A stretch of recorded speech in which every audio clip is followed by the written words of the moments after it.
nakatutok at nakikinig sa number 106.7 Energy FM. Panggawag mong sabihin radyo. Sabihin mo, o, diba? Habang nanonood ngayon, si Jonah Batoon. Hello sa'yo, John. Hello, John na Batoon. Mare, tamo muna natin ang ating orasan.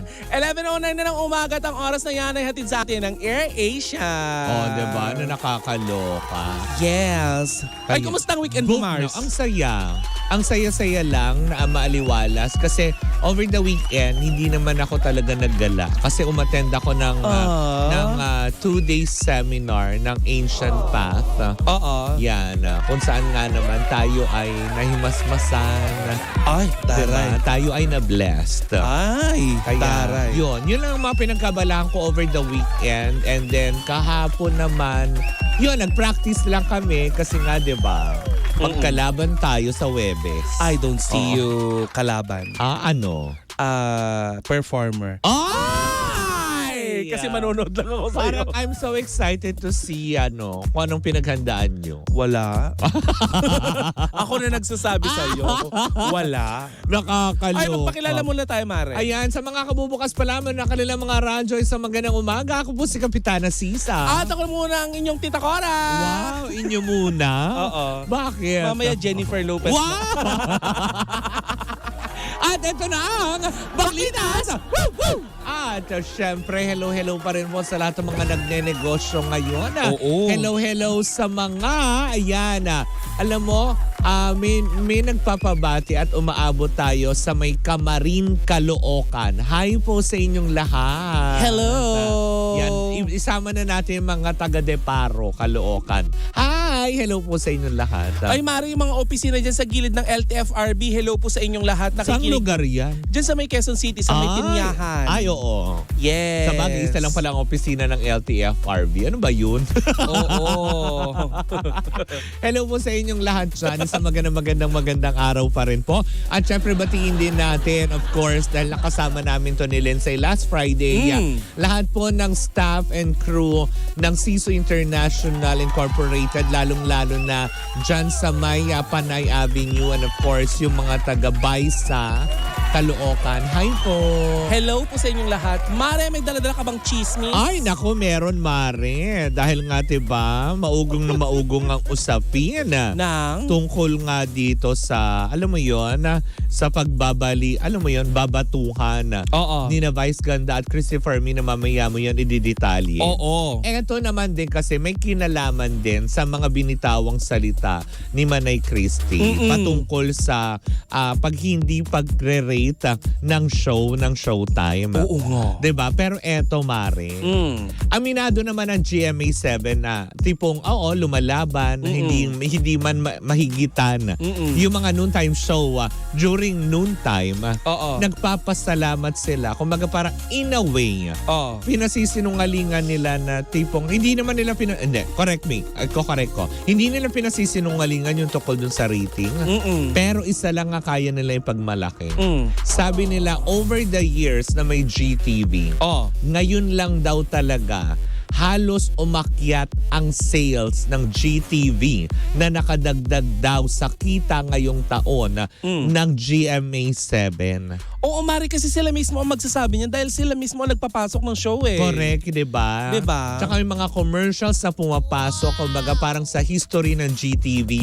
Sinabi din ng GMA7, ng pamunuan ng GMA7, na first time sa history ng GTV na pinasok ng madaming commercials, advertisers, ang kanilang, alam mo yung isa pang channel. Oo. Diba? Nakadalasan kasi lagi na sa GMA7 nakafocus. Pero dito sa GTV ay pinagpapasalamat nila ng husto.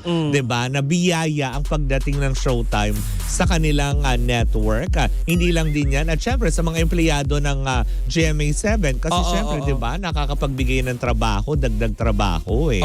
Diba? Kaya nga naman siguro sa aspeto na to, Mare, medyo natatawa sila na para bang, teka sandali, bakit napunteriya yung ratings? Kaya nga. Bakit kailangan isama sa usapin yung ratings? Kung alam lang nila, at diba, kung alam mo yun, ayaw naman din nila daw na magmukha silang mayabang para ipakita nila kung magkano or ilang milyones ang naipapasok ng Showtime sa GMA7. Pero ito lang nga kaya nilang sabihin.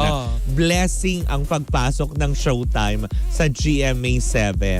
At kumbaga sa iba pang mga komento ng mga tao, wala na daw sila doon. It's not of their business already. None of their business, sorry. Alam mo, Yun. Mare, sa binitawang pahayag ni Manay Christie na mamaya ay ating tatalakayin. Correct, diba? Alam mo, hindi lang si Meme Vice Ganda ang kanyang Diba? ang kanyang na punteriya or kanyang nasagi. Pati ang GMA7. Kasi, diba, si Vice Ganda ay kinatawan ng Showtime. Correct. Diba? At ang Showtime Diba? ay nasa bakuran ng GMA7. Although under sila ng Kapamilya Network, but still nagkaroon na nga ng, alam mo yung pirmahan ng kontrata to be a content provider ang Kapamilya Network sa GMA7. Kaya nga naman siguro ito yung parang tipong pambasag na rin dun sa issue na yan na, hindi sila nagta-top 1. Pero alam mo yon, yung biyaya na pumapasok sa kanila na naibibigay nila sa GMA7 ay higit pa sa number 1 program. Alam mo, Mare, sa mga nababasa ko online, maraming nagsasabi na yung mga ratings na lumalabas ngayon na nag-numero 1 ang Itbulaga, ang E80. Ito hindi pa naman to confirm pero marami nagsasabi, Mare, na parang hindi daw accurate. Alam mo kung bakit? Kasi hindi naman daw nabibilang pati yung bilang ng mga nanonood sa TFC. Actually, di ba, yung mga ganong aspeto. Oo. Pero syempre, survey still a survey, di ba? Pero syempre, kahit papaano, kahit pa sabihin mo nga hindi sila number 1 program, pero tignan mo yung blessing sa kanila. Di ba? At in-acknowledge yun ng GMA7 na hindi sila pabigat, hindi sila yung basta lang na walang, alam mo yung wawa. Walang bilang. Oo. Na tipong, alam mo yun, hindi makamarka.